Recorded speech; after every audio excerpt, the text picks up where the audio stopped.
En la clase, in the classroom.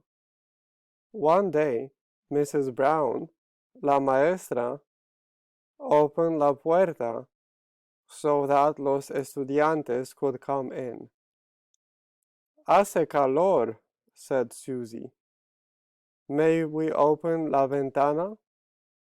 La maestra said, Yes, hace calor. Open la ventana and la puerta.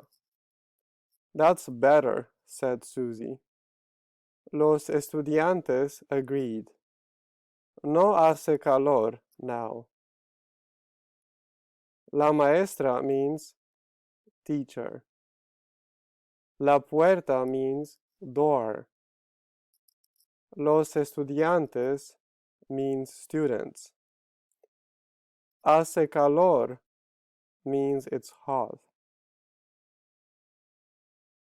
La ventana means window.